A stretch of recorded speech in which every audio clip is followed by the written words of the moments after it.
2021년도 1월 5일 새벽 예배 주님 앞에 올려드리시겠습니다. 함께 기도 올리십니다. 할렐루야. 감사와 찬양과 영광과 존귀 높임을 받으시기에 합당하신 우리 아버지 하나님, 오늘도 우리 무리들을 깨워주시고 새로운 생명을 불어넣어 주셔서 이와 같이 주님의 존전에 나와 새벽 제단을 쌓을 수 있게 하시오매 감사합니다. 수많은 인생들이 내일을 기약하며 잠이 들었지만 깨어나지 못하고 그대로 저승으로 간 사람들이 많이 있을진데, 우리들은 새 생명을 불어넣어 주셔서 이렇게 새로운 하루를 맞이하게 하셨으니 감사합니다. 오늘도 주님이 주신 생명으로 주님이 원하시는 참된 삶, 의미로운 삶을 살아갈 수 있도록 도와주시고 이끌어 주시옵소서. 말씀으로 인도하여 주시옵소서. 성령 하나님을 기대하오며 예수님의 이름으로 기도드리옵나이다. 아멘. 다 함께 사도신경으로 신앙 고백 드리겠습니다. 전능하사 천지를 만드신 하나님 아버지를 내가 믿사오며 그 외아들 우리 주 예수 그리스도를 믿사오니 이는 성령으로 잉태하사 동정녀 마리아에게 나시고 본디오 빌라도에게 고난을 받으사 십자가에 못 박혀 죽으시고 장사한 지 사흘 만에 죽은 자 가운데서 다시 살아나시며 하늘에 오르사 전능하신 하나님 우편에 앉아 계시다가 저리로서 산자와 죽은 자를 심판하러 오시리라. 성령을 믿사오며 거룩한 공회와 성도가 서로 교통하는 것과 죄를 사하여 주시는 것과 몸이 다시 사는 것과 영원히 사는 것을 믿사옵나이다. 아멘. 오늘 우리에게 주시는 하나님의 말씀 사도행전 12장 1절로 5절 말씀입니다. 함께 합독하시도록 하시겠습니다. 그때 헤롯 왕이 손을 들어 교회 중에 몇 사람을 해하려 하여 요한의 형제 야고보를 칼로 죽이니 유대인들이 이 일을 기뻐하는 것을 보고 베드로도 잡으려 할세. 때는 무교절 기간이라. 잡음에 옥에 가두어 군인 넷씩인 네 패에 맡겨 지키고 6월절 후에 백성 앞에 끌어내고자 하더라. 이에 베드로는 옥에 갇혔고 교회는 그를 위하여 간절히 하나님께 기도하더라. 아멘. 찬송가 586장 찬송 올려드리시겠습니다.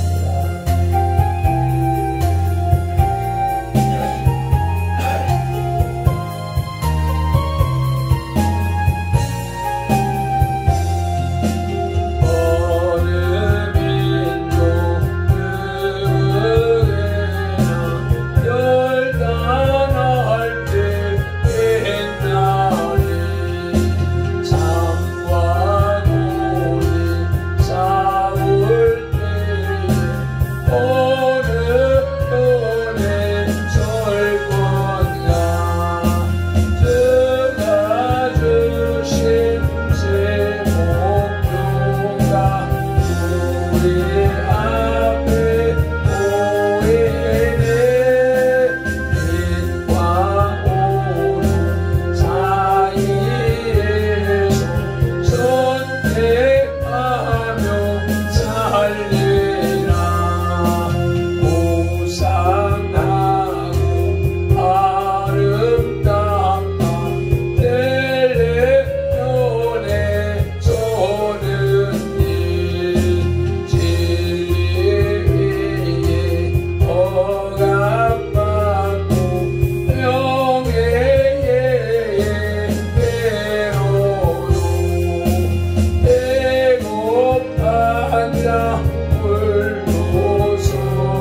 그리스도의 복음은 오순절 이후 성령의 권능을 힘입어서 삽시간에 예루살렘을 넘어 유다와 온 사마리아 지역에 전파되기에 이르렀습니다.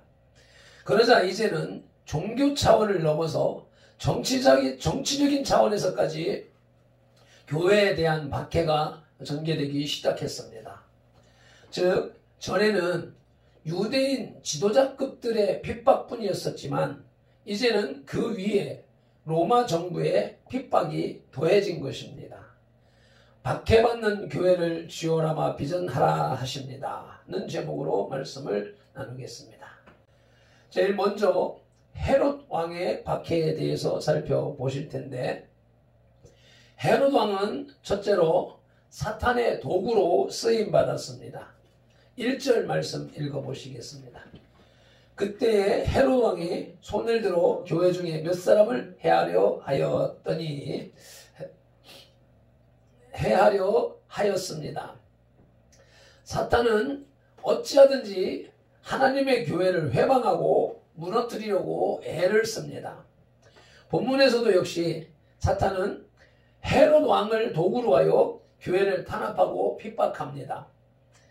교회의 역사에는 이런 경우가 많았습니다. 오늘날도 세상의 권력인 문재인 주사파 정권이 사탄의 도구로 사용되고 있습니다. 사탄은 권력의 효능을 잘 알기 때문에 이처럼 권력을 통해 기독인을 탄압합니다. 그러나 로마서 13장 1절에서 모든 권세는 다 하나님께서 정하신 바라고 말씀하십니다. 하나님은 권력 위에 계신 하나님이십니다. 그러므로 사탄이 권력을 통해서 기독인들을 탄압하면 할수록 오히려 그것을 통해서 교회의 발전의 기회로 삼으시는 것입니다. 또한 박해의 고난을 통해 성도 개인에게는 확실한 신앙의 뿌리를 내리게 하시며 믿지 않는 자들에게는 믿을 수 있는 기회로 사용하십니다. 결국 권력자는 사탄의 도구가 되지만 사탄은 하나님의 도구가 되는 것입니다. 헤롯 왕의 박해의 두 번째로는 무지한 헤롯이 사탄의 도구가 되었습니다. 무지한 사람이 사탄의 도구로 쓰임받는 것입니다. 3절 말씀입니다. 유대인들이 이 일을 기뻐하는 것을 보고 베드로도 잡으려 할세. 헤롯이 야고보를 칼로 죽이자 유대인들은 매우 기뻐하였습니다. 왜냐하면 그들이 하고자 했던 일을 헤롯이 대신 해주었기 때문이지요. 한편 헤롯은 야고보를 죽이자 유대인들이 기뻐하는 것을 보고 베드로도 잡아서 옥에 가두고 말았습니다. 헤롯의 입장에서는 순조로운 통치를 위해서 유대인들의 환심을 사야 할 필요가 있었기 때문입니다. 여기에서 우리는 헤롯의 무지함을 깨닫습니다. 그는 스스로 유대인 중에 일부를 자기 통치를 위해 이용했다고 생각하지만 반대로 유대인 입장에서는 의인을 죽이는 일에 그가 오히려 유대인들에게 이용당했기 때문입니다. 그는 사람들에게는 칭찬받았지만 이미 하나님께는 씻을 수 없는 죄를 범한 것입니다. 이처럼 무지한 자들은 항상 자기의 꾀에 자기가 빠집니다. 그리고 항상 주위에 선의의 피해자를 만들어냅니다. 그러므로 세상의 악한 자보다 더 두려워할 자는 이처럼 무지한 자들입니다. 박해받는 교회를 지오라마 비전할 때 둘째로는 야고보의 순교를 지오라마 비전합니다. 2절입니다. 요한의 형제 야고보를 칼로 죽이니. 신약 성경에 야고보란 이름을 가진 사람이 세 사람 등장합니다. 첫째로는 12사도 중에 하나로서 부치는 세베데요, 모치는 살로메인 요한의 형제 야고보와, 둘째로는 역시 12사도 중에 하나이며 부치는 알페오, 모치는 마리아로서 보통 첫 번째 요한의 형제 야고보와 구별하기 위하여서 알페오의 아들 야고보라고 하는 인물이 있습니다. 그리고 세 번째로는 예수님의 동생으로서 예루살렘 교회의 기둥이 되었으며 야고보서를 저술한 사람입니다.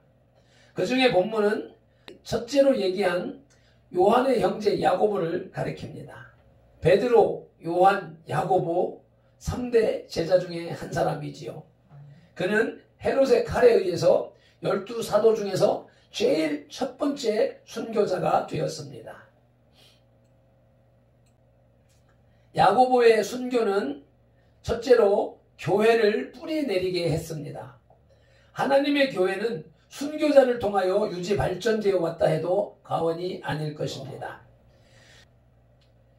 교회의 시초에 집사 스데반의 순교를 통해서 교회가 씨를 내리게 되었고, 이후 야고보 사도를 비롯해서 바울, 베드로 등의 죽음으로 인하여 열매를 맺게 되었으며, 그 후에도 이름 없는 성도들의 수많은 죽음의 피로써 기독교는 맥을 이어왔던 것입니다. 그 이전에 구약시대에도 신실한 하나님의 종들이 순교의 피를 흘리며 죽어갔던 일을 우리는 기억하고 있습니다. 그래서 예수님의 피로서 시작된 기독교는 피의 종교입니다. 한국교회도 1886년 대동강변에 뿌려진 토마스 선교사의 피를 비롯하여 1만의 공식, 3만의 비공식 순교자 위에 세워졌습니다. 한반도에 새겨진 십자가의 길이라는 책에 수록된 50명의 순교자의 명단을 읽어드리겠습니다. 첫째로 이 개신교가 들어오는 초창기에 토마스 선교사를 비롯하여서 이름만 불러드리겠습니다. 백홍준, 아펜젤로, 헤론, 제임스 홀, 데이비스, 오웬, 맥켄지 등 선교사들이 있고요.